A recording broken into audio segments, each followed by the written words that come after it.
은혜 받으실 하나님의 말씀은 누가복음 1장 1절부터 4절까지 우리 함께 있습니다. 우리 중에 이루어진 사실을 대실에 대하여 처음부터 목격자와 말씀의 일꾼된 자들이 전하여 준 그대로 내력을 저술하려고 붓을 든 사람이 많은지라 그 모든 일을 근원부터 자세히 미루어 살핀 나도 데오빌로 각하에게 차례대로 써 보내는 것이 좋은 줄 아노니 이는 각하가 알고 있는 바를 더 확실하게 하려 함이로라.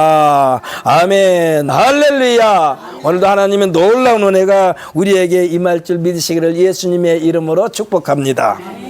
저는 오늘 본 말씀 누가복음 1장 1절로 4절 말씀을 가지고 믿음은 생명과 직결된다라는 제목으로 은혜 받는 시간 되시기를 원합니다. 저는 부제로 확실한 믿음의 소유자가 되자 이렇게 또 붙였습니다. 제가 말씀을 전하기 전에 퀴즈를 하나 내려고 합니다. 어저께인가 니온이가 와가지고 저를 보면서 뭐라고 한 줄 아세요? 할아버지 면도하셔야 되겠어요 그랬어요. 할아버지 면도하셔야. 누가 그랬어? 태김이가 그랬나? 하여튼 태김이가 그랬나 니온이가 그랬나? 할아버지 면도해야만 되겠어요 그랬어요. 여러분 퀴즈입니다. 누구를 위한 말일까요?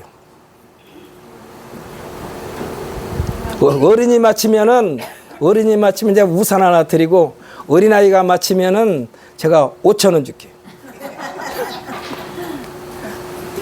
한번 확실하게 한번 누구를 위한 말일까요? 제가 힌트를 좀 드릴까요? 네? 힌트를 드립니다. 하나님이 하나님을 위하여 우리를 구원하셨다고 그랬어요. 그러면은 지금 태겸이가 누구를 위해서 면도하라고요? 예? 할아버지를 위해서. 땡. 예? 누가요? 땡. 이거는요, 태겸이가 태겸이를 위해서 면도해야 되겠어요. 그런 거예요. 왜냐하면은 이렇게 지 얼굴을 스치니까 쿡쿡 찔리거든. 하나님은 하나님 자신을 위해서 우리를 구원하셨다고 그랬어요. 뭐라고 그랬습니까? 내가 나를 위하여 내 허물을 도말하고 내 죄를 기억하지 않겠다라고 했습니다. 또 뭐라고 그러냐? 하나님은요 이스라엘 백성들을 애굽에서 출애굽시킬 때 무엇 때문에 출애굽시켰느냐? 하나님을 섬기게 하려고. 그러니까 태겸이도 지가 하나님하고 이렇게 얼굴을 가까이 대니까 지 얼굴을 쿡쿡 찔르니까 이거 할아버지 면도하셔야 되겠어요? 그런 거예요. 근데 태겸이도 그 말에 해놓고 자기가 자기를 위해서 한 것으로 생각을 안 했나 봐. 난 태겸이나 니온이가 대답할 줄 알았거든요. 오늘 우리가 예배 드리는 것도 사랑하는 성도 여러분, 우리가 우리를 위해서 예배 드린 줄 믿으시기를 바랍니다. 하나님은 하나님 자신을 위해서 우리를 부르셨고 예배 드리게 했지만은 실제로는 우리가 하나님을 위해서 예배 드린 것이 아니라 내가 나를 위하여 예배 드리는 거예요. 믿으십니까? 그러니까 오늘 예배를 아버지 정성껏 예배를 드려야 돼. 오늘 제가 예배 드리기 전에 어린 생명들을 위하여 축복 기도한 것은 왜 그런지 아십니까? 갑자기 우리 교회 평균 연령이 완전히 젊어졌어. 이 어린 생명들이 매주 왔으면 좋겠어. 시끄러운 건 두 번째 치고 활기가 넘치지 않습니까? 활기가 넘쳐. 애들이 떠들어도 강아지를 산책하면서 그게 얼마나 귀찮습니까? 그런데 꼭 강아지를 산책할 때에 그 즐거움이 있는 거예요. 그러니까 한쪽 손에는 강아지 배설물을 담을 것을 가지고 다니면서 산책을 해요. 귀찮지만은. 예배 시간에도요, 어린 생명들이 많아야만이 예배 분위기는 조금 시끄러울지 모르나 사람 사는 냄새가 나는 거예요. 믿으십니까? 그러니까 우리들이 어린 생명들을 많이 주님 앞으로 인도해야만 됩니다. 오늘 그 학자가 나와서 얘기하는데요. 이 지구상에서 벌이 사라지면 4년 정도 되면 인류가 다 망한답니다. 벌이 사라지면. 왜 그러느냐? 꼭 여기서 말하는 벌만 고정시키는 것이 아니에요. 곤충이 사라지면은 인류가 다 망한대요. 왜 그러느냐? 곤충들이 있어가지고 모든 열매를 맺게 한다는 것입니다. 열매를. 그래서 우리가 봄에 보게 되면요, 배나무를 키워가지고 이 과선을 운영하는 사람은 벚꽃이 필 때에 이 조그마한 붓을 가지고 자꾸 이렇게 인공 수정시키는 것을 보게 됩니다. 벌이 없어서 그랬대요. 벌이 없어서. 벌이 없어서 사람의 힘으로 그렇게 한답니다.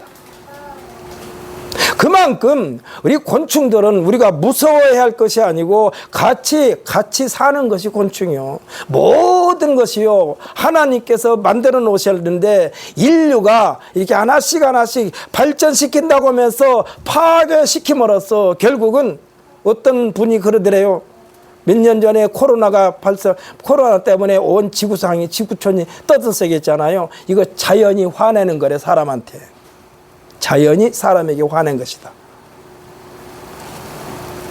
우리들이 발전시키는 것이 계속 좋은 것이 아닙니다. 발전시키면은요, 하나님께서 만드신 것을 파괴하지 않고는 발전시킬 수가 없어요. 그렇기 때문에 최대한으로 자연을 보호해야만 되는 것입니다. 그래서 죽이고 없애는 것이 좋은 것이 아니에요. 옛날에 저 어렸을 때는 이렇게 논에 벼가 이렇게 누렇게 가면은 지나가면은요, 메뚜기가 으이 날아가고 그랬어요. 그리고 메뚜기를 잡았어요. 메뚜기를 잡아가지고 뼘제다 껴가지고 그것을 이 간장인가 소금에다가 살짝 쳐서 볶으면은 참 맛있어요. 메뚜기가. 근데 요즘에 메뚜기를 찾아볼 수가 없어. 곤충도 사라지고 점점 사라지면 결국은 사람도 못 견디고 죽는다는 것입니다. 그러니까 우리들이요, 곤충을 막 무서워하고 멀리 하려고만 하지 마시고 같이 살아야 되겠다라고 생각을 해야만 합니다. 그래서 오늘 본문 말씀, 믿음을 생명과 직결된다, 확실한 믿음의 소유자가 되자, 이것은 하나님의 섭리를 우리가 제대로 알고 섬기자 이 말이에요. 믿으십니까? 우리들이 알고 있는 속담 가운데에 선무당이 사람 잡는다라는 말이 있습니다. 이는요, 잘 모르는 일을 아는 척하며 함부로 하다가 큰 일을 저지르거나 망치는 상황을 뜻합니다. 우리가 살고 있는 세상에는 진짜 뉴스보다 가짜 뉴스가 더 많으면서 근거도 없이 떠도는 헛소문으로 말미암아 고통을 겪다가 해서는 안 되는 불상사가 일어나기도 합니다. 자기가 책임질 수가 없으니까 계속해서 좁혀놓은 것에 대하여 감당할 수가 없어가지고 마지막에 선택하는 것이 뭐예요? 자살이라는 것을 하는 거예요. 그래서 우리가 조심해야 할 신체 중에 하나를 말한다면 가장 작으면서도 귀중한 이 혀입니다. 혀. 성경에서도 혀에 대한 말이 참 많이 언급된 것을 보게 됩니다. 성경에서 혀에 대한 말씀을 여러 곳에서 언급하고 있습니다. 야고보서 3장 2절로 8절을 보면 우리가 얼마나 혀를 조심해야 하는가의 내용입니다. 우리 한번 찾아서 읽어보십시다. 신약성경 373페이지 거의 끝부분 가까이 있습니다. 373페이지 야고보서 3장 2절부터 8절까지 우리 함께 있습니다. 우리가 다 실수가 많으니 만일 말에 실수가 없는 자라면 곧 온전한 사람이라 능히 온몸도 굴레 씌우리라. 우리가 말들의 입에 재갈 물리는 것은 우리에게 순종하게 하려고 그 온몸을 제어하는 것이라. 또 배를 보라. 그렇게 크고 광풍이 밀려가는 것들을 지극히 작은 키로서 사공의 뜻대로 운행하나니 이와 같이 혀도 작은 지체로되 큰 것을 자랑하도다. 보라, 얼마나 작은 불이 얼마나 많은 나무를 태우는가. 혀는 고 불이요 불의의 세계라. 혀는 우리 지체 중에서 온몸을 더럽히고 삶의 수레바퀴를 불사르나니 그 사르는 것이 지옥불에서 나느니라.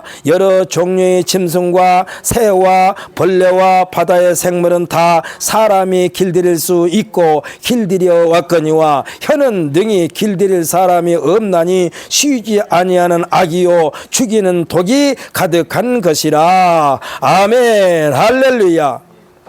참 그렇다면 우리들의 몸에 지극히 작은 지체이지만 혀 하나로 지옥 아닌 천국의 중심에 이르게 할 수도 있다라는 말씀이기도 합니다. 그래서 우리가 전도하는 거예요. 전도하는 거예요.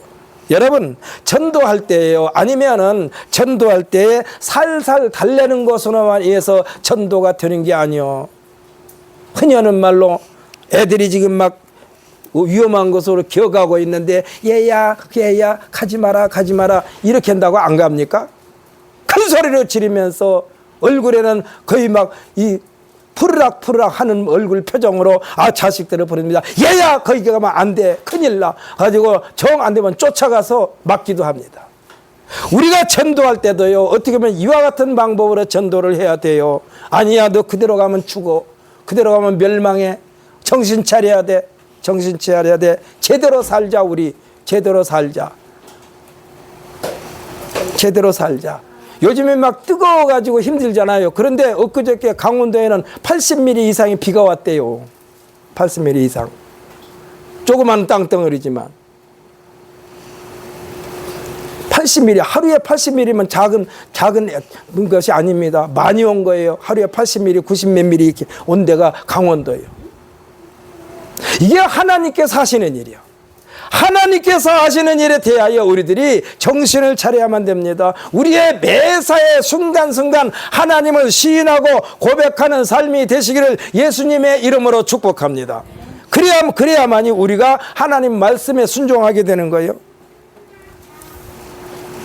그러니까 이 혀가 그래요. 혀 하나로 지옥이 아닌 천국의 중심에 이르기도 할 수도 있다는 말이요.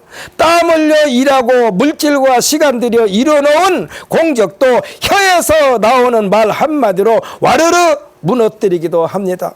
그래서 흔히 하는 말로 저 입이 방정이요. 우리들이 보통 말을 잘못하고 내가 내 입을 때려. 괜히 말했네. 근데 괜히 말했네면 입이 뜯었어. 상대방의 가슴을 휘어벼 파는 그런 말을 했으면 아무리 후회해봐야 소용없어.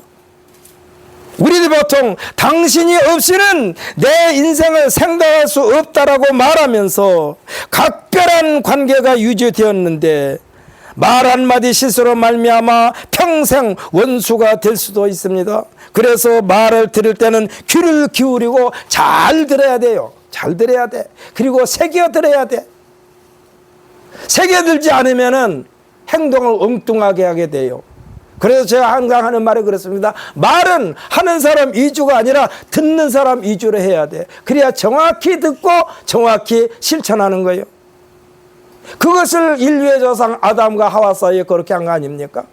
분명히 성경에 보게 되면은 아담이 하와에게 이거 먹지 마, 이거 먹으면 하나님이 죽는다고 그랬어. 이렇게 말 전한 대목이 없어.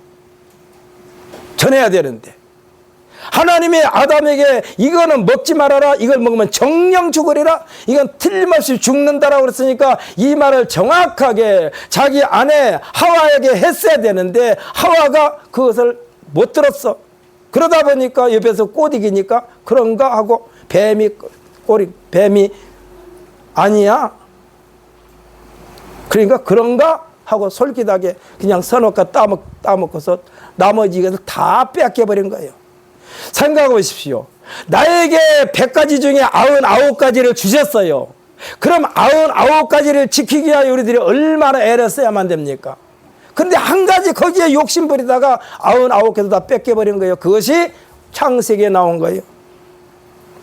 그래서 우리가 들을 때는 정확히 들어야 되고 새겨야 들어야 되고 잘못 들었으면 다시 확인하고, 그리고 말할 때는 탤런트들이 작품을 직접적으로 출연해서 할 때에 여러 번의 리허설 연습한 뒤에 무대에 올라가듯이 2번, 3번 생각하여 책임을 다한 말로 표현해야만 합니다.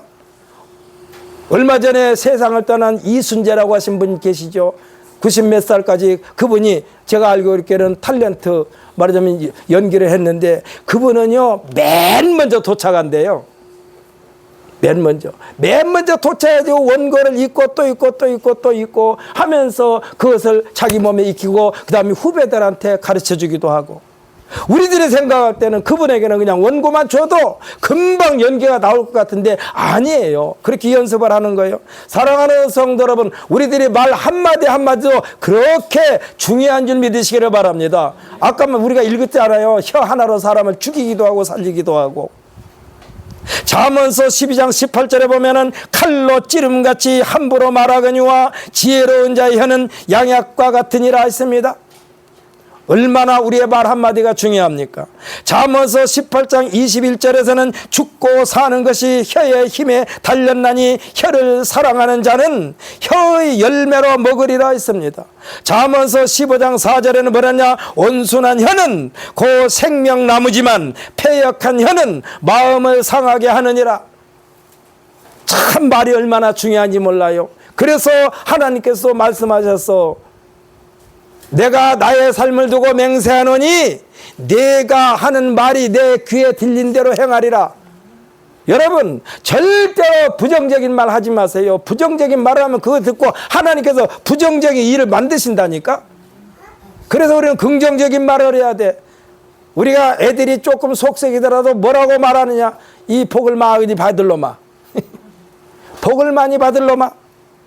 근데 옛날 어른들 보면은 거기다 꼭 욕짓거리를 해가지고 자식을 낳으래요.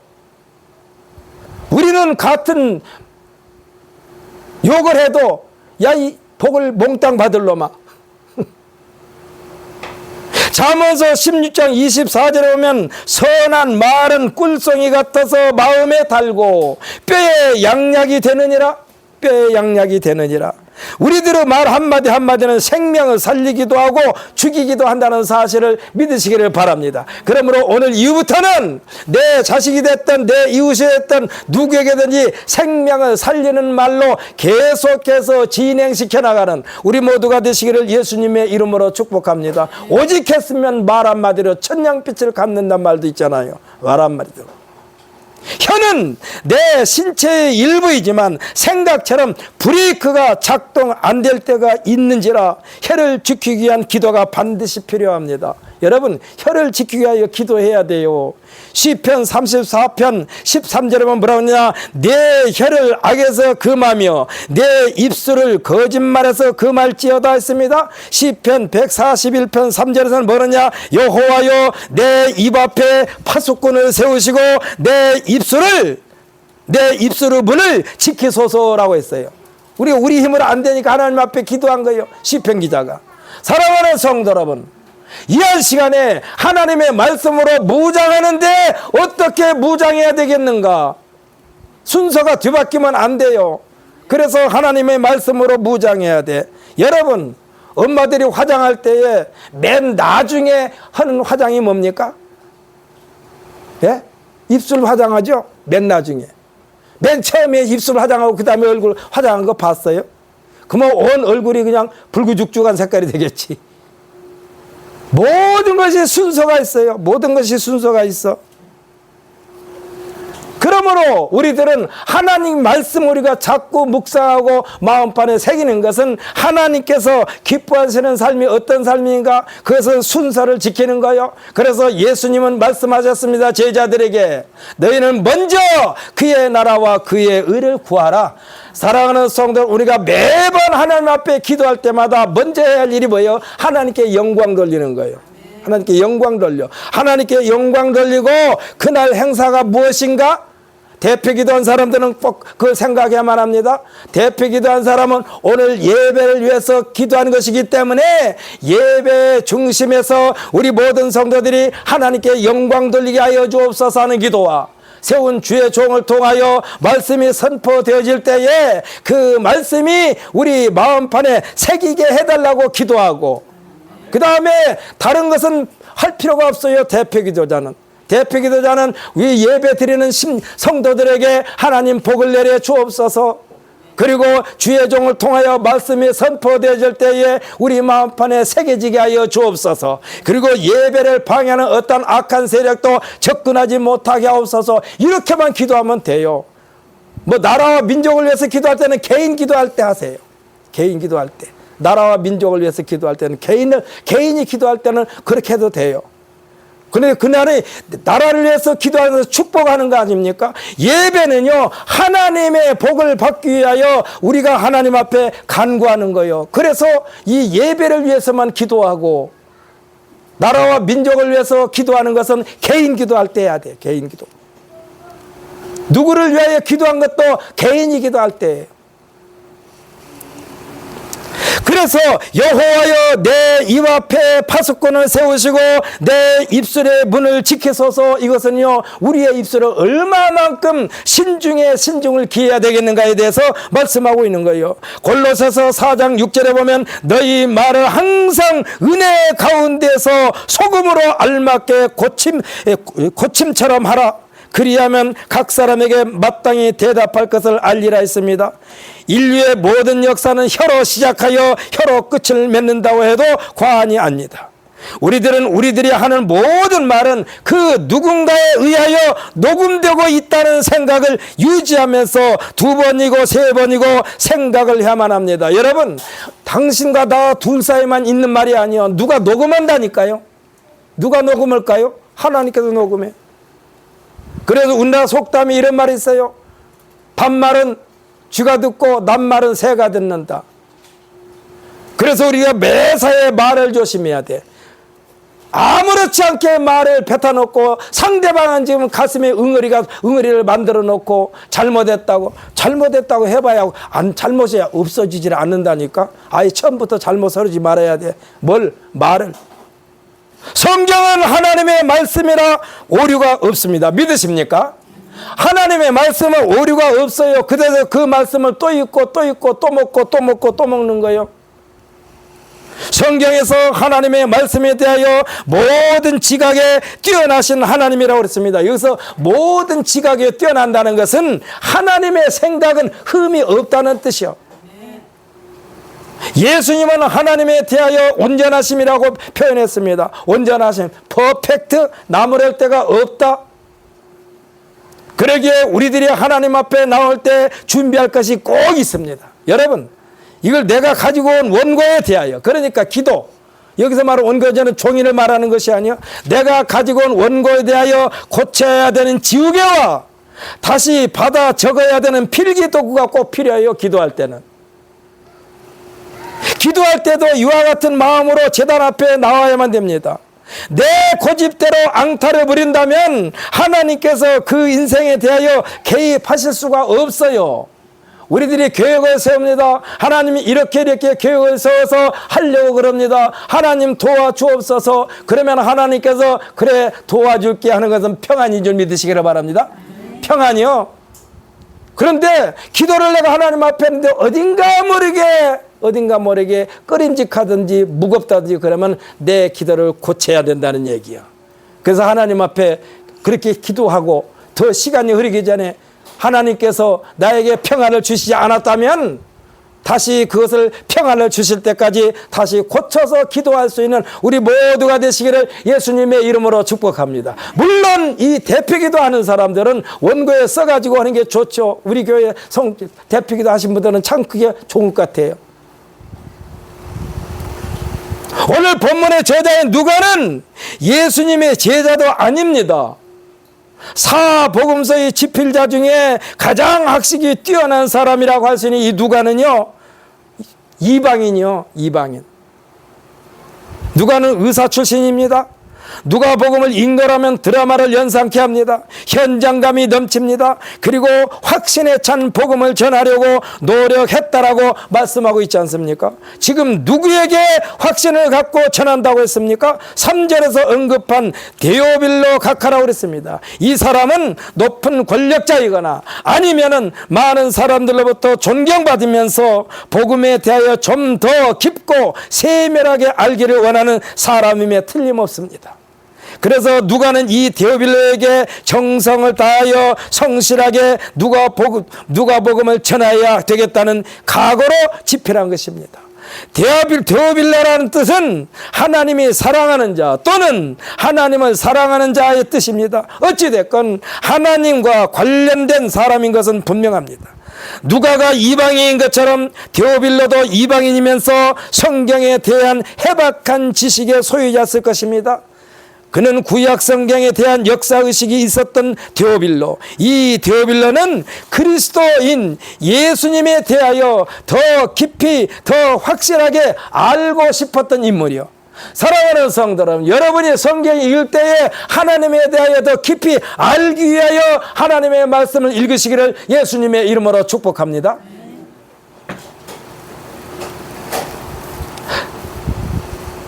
더 확실하고 더 깊이 알고 싶어서 우리는 하나님의 말씀을 읽는 거예요.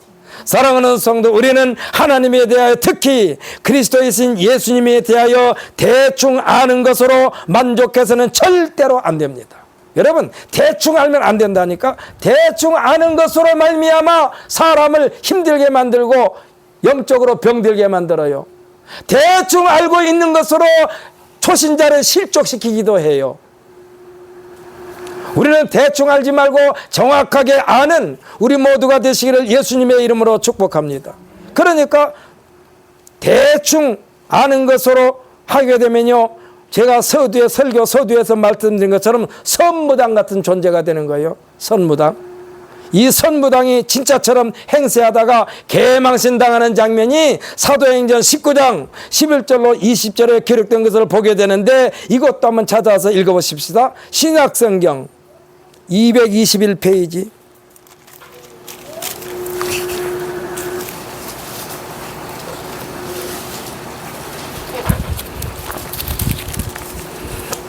사도행전 19장 11절부터 20절까지입니다.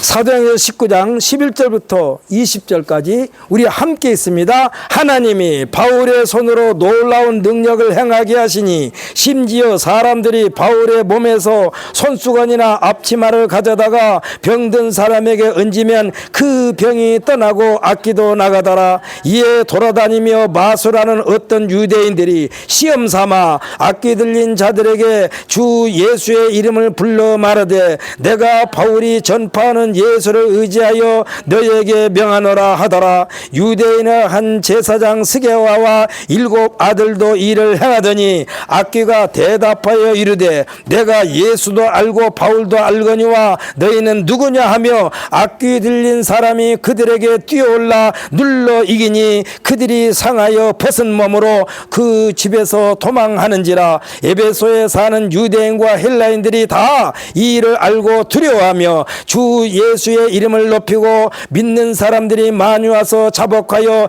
행한 일을 알리며 또 마술을 행하던 많은 사람이 그 책을 모아 가지고 와서 모든 사람 앞에서 불사르니 그 책값을 계산한 적 은 5만이나 되더라. 이와 같이 주의 말씀이 힘이 있어 흥왕하여 세력을 얻으니라. 아멘, 할렐루야. 선무당 지도타가 이렇게 망신당한 거예요. 악한 원수마귀 사탄이 더 잘 알아. 이 사람이 진짜 예수 믿는 사람인가, 가짜 예수 믿는 사람인가, 예수 믿는 사람 척하는가, 진짜로 예수님을 잘 믿고 있는가, 지금 보고 있는 거예요. 제대로 알지 못하고 행하면 이와 같은 웃음거리가 된다는 것입니다. 여기에서 핵심은 뭐냐? 악기가 대답하여 이르되 내가 예수도 알고 바울도 알거니와 너희는 누구냐? 너희는 누구냐? 이 말은 참 점잖게 써놓은 말이죠. 요즘 버전으로 말하면 뭐요? 이 사기꾼아! 내가 예수도 알고 바울도 알아. 누구 앞에서 사기치는 거야? 목덜미를 잡고 끌어내는 거가 똑같은 거예요. 벗은 몸으로 도망갔다고 그러잖아요. 얼마나 망신스러운지. 사랑하는 성도 여러분, 우리가 제대로 배우고 제대로 익히고 제대로 사용해야 할 이유가 여기에 있습니다. 우리가 부엌에 가면요, 여러 가지 칼의 종류가 있지 않습니까? 여러 개가 있어요. 용도에 맞는 칼로 자르기도 하고 찌르기도 하고 베기도 하고 다지기도 합니다. 성경은 우리에게 하나님의 말씀으로 무장하라고 명령하십니다. 하나님의 말씀은 우리들의 속사람을 강건하게 하며 우리들의 겉사람을 용맹스럽게 무장하게 하는 능력이 있다는 사실을 믿으시기를 바랍니다. 그래서 하나님 말씀 읽을 때마다 말씀으로 무장하는 거예요. 말씀으로 무장하는 거예요.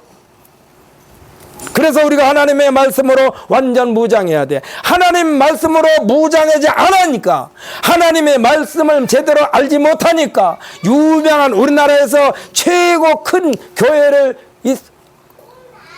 성장시켰던 목사님의 아들이 그 아버지를 비난한 사람이 되어버렸다니까.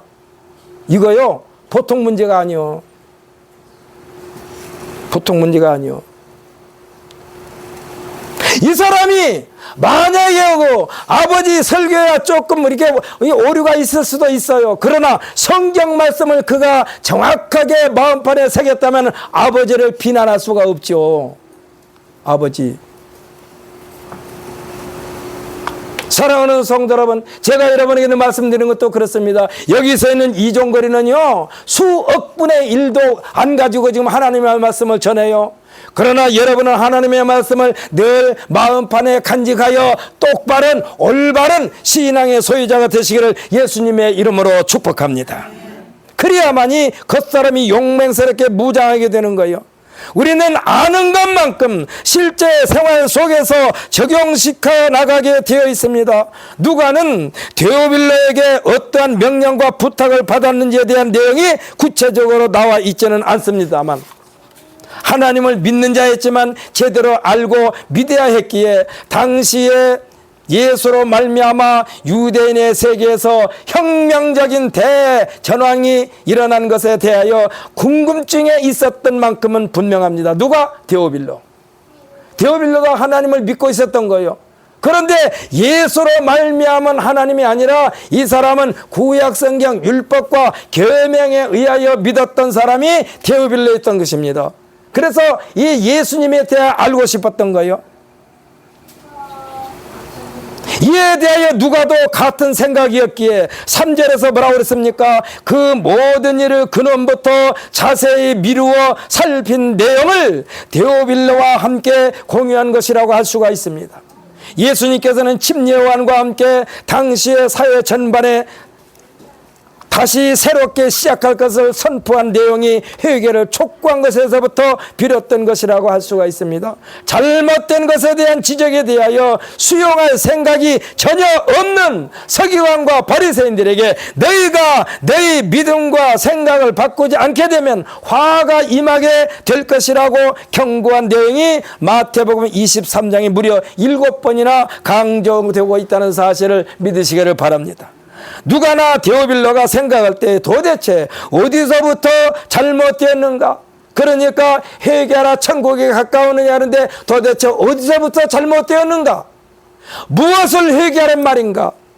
그래서 어디서부터 잘못되는가? 그 근원에서부터 다시 시작해야 되겠다는 각오였던 것입니다. 오늘 본문 2절에 보면 뭐라고 씁니까? 처음부터 목격자와 말씀에 일꾼된 자들이라 했습니다. 이는 마치 고고학자들이 문화재 발굴 현장에 가서 어느 시대에 누구에 의하여 어떤 작품이었는가 확실하게 캐묻는 것과 같습니다. 그래서 구전으로 전통으로만 이어왔던 것에 대하여 잘못된 것에 대하여 잘못 전해 내려온 것에 대하여 바로 잡아 확실한 근거를 제시하기 위한 것이라고 할 수가 있습니다. 사랑하는 성도 여러분, 우리가 누구에 의해서가 아니라 우리가 직접 말씀을 깊이 묵상하며 읽어야 할 이유는 확고부동한 믿음을 지키기 위한 무장 운동인 줄 믿으시기를 바랍니다. 여러분, 제가 성경 말씀 통독하자는 얘기는요, 하나님 말씀으로 무장합시다 이 소리요. 하나님 말씀으로 무장합시다. 하나님 말씀으로 제대로 무장돼야만이 악한 원수마귀 사탄에서 얼씬도 못하고 우리에게 와서 여러 가지 말로 꼬여도, 여러 가지 말로 우리를 유혹해도 절대로 미혹당하지 않는다니까. 하나님의 말씀으로 무장되는 사람은.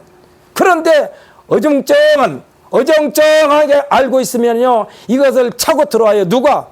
이단 사입이들이 그렇게 차고 들어와. 우리들의 믿음을 아차하는 순간 흔들리게 되어 있는 지극히 연약한 존재입니다. 우리들은 기초를 튼튼히 하며 근원을 자세히 살피는 것을 나라는 존재를 통하여 하나님께서 기뻐 찾으시는 열매, 튼실한 열매를 맺기 위한 몸부림이 말씀을 읽는 것이고, 아멘? 말씀을 읽는 것이고 묵상하는 것입니다. 푸른 초원에 풀어놓은 초식동물들, 특히 우리들이 즐겨 먹고 있는 소고기 있죠. 이 소는요, 그에게 주어질 때에 허겁지겁 많은 양의 풀을 뜯어먹습니다.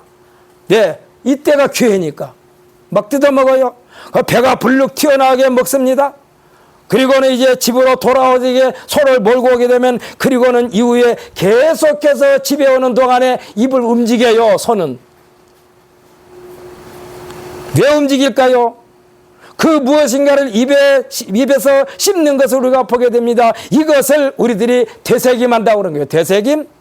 이것은 소의 내장에 위가 4개 있어요. 우리들은 위가 하나 있죠. 소는 위가 4개 있어요. 여러분, 우리가 고깃집에 가면은 혹시 우리 이영애 집사님 천엽이라는 거 드셔보셨어? 천엽. 천엽이 그게 소위요. 걸레처럼 생겼잖아요.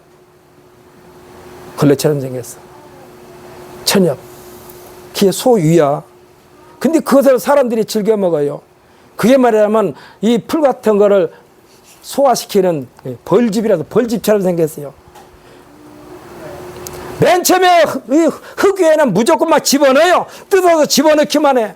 제가 요즘에 저 고추밭에 가서 고추를 따면서 맨 처음에 거기서 고추밭에서 뭐 가릴 수 있어요? 무조건 집어넣지. 빨간 고추.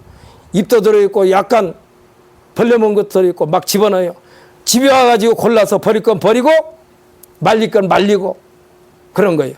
지금 이 소가 맨 처음에 풀을 뜯어서 이 위에다 막 집어넣을 때는 무조건 집어넣는 거예요. 무조건 집어넣어.